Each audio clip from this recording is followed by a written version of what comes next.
नमस्कार दोस्तों, स्वागत है आपका इस चैनल में। माघ मास महत्तम 10वां अध्याय। यमदूत कहने लगे, हे वैश्य, एक बार भी गंगा जी में स्नान करने से मनुष्य सब पापों से छूटकर अत्यंत शुद्ध हो जाता है। जो मनुष्य गंगा जी को दूसरे तीर्थों के समान समझता है वह अवश्य नरक में जाता है। भगवान के चरणों से उत्पन्न हुई गंगा जी के पवित्र जल को श्री शिव जी अपने मस्तक में धारण करते हैं। वे ब्रह्मा जी जो संदेह रहित प्रकृति से अलग और निर्गुण है, ब्रह्मांड में उसकी समानता किससे हो सकती है। गंगा जी का नाम हजारों योजन दूर से ही लेने वाला नरक में नहीं जाता। इसलिए मनुष्य को अश्वमेध गंगा जी में स्नान करना चाहिए। हे वैश्य, जो ब्राह्मण दान लेने के अधिकारी होकर भी दान नहीं लेते, वह आकाश के नक्षत्रों में चंद्रमा के समान है। जो कीचड़ से गौ को निकालता है, जो रोगी की रक्षा करता है, या जो गौशाला में मरता है, वह आकाश में तारा होता है। प्राणायाम करने वाला मनुष्य सदैव उत्तम गति को प्राप्त होते हैं। प्रातः काल के समय स्नान के पश्चात जो 16 प्राणायाम करते हैं वह घोर पापों से बच जाते हैं। जो पराई स्त्री को माता समान समझते हैं वह यम की यातना को नहीं भोगते। जो मन में कभी भी स्त्री का चिंतन नहीं करता वह दोनों लोगों को अपने अधीन करता है। जो पराये धन को मिट्टी के समान समझता है वह स्वर्ग में जाता है। जिसने क्रोध को जीत लिया मानो उसने स्वर्ग को ही जीत लिया।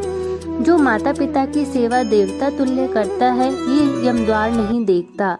जो गुरु की सेवा करते हैं वह ब्रह्मलोक को प्राप्त होते हैं। शील की रक्षा करने वाली स्त्री धन्य है। शील भंग करने वाली स्त्री यमलोक जाती है। जो वेदों और शास्त्रों को पढ़ते हैं या पुराण और संहिता पढ़ते और सुनते हैं तथा जो स्मृति का व्याख्यान और धर्मशास्त्र समझते हैं या जो वेदांत में लीन रहते हैं वह पाप रहित होकर भी ब्रह्मलोक को प्राप्त होते हैं। जो अज्ञानियों को वेद शास्त्र का ज्ञान देते हैं वे देवताओं से भी पूजित होते हैं। यमदूत ने कहा, हे वैश्य श्रेष्ठ, यमराज ने हमको वही आज्ञा दे रखी है कि तुम किसी वैष्णव को मेरे पास मत लाना। हे वैश्य, पापी लोगों को इस संसार रूपी नरक को पार करने के लिए भगवान की शक्ति के सिवाय दूसरा कोई और उपाय नहीं। भगवान की भक्ति न करने वाले मनुष्य को चांडाल के समान समझना चाहिए। भगवान के भक्त अपने माता पिता दोनों के कुलों को तार देते हैं और उनको नरक में नहीं रहने देते। और जो मनुष्य वैष्णवों का भोजन करते हैं वो भी भगवान की कृपा से श्रेष्ठ गति को प्राप्त होते हैं।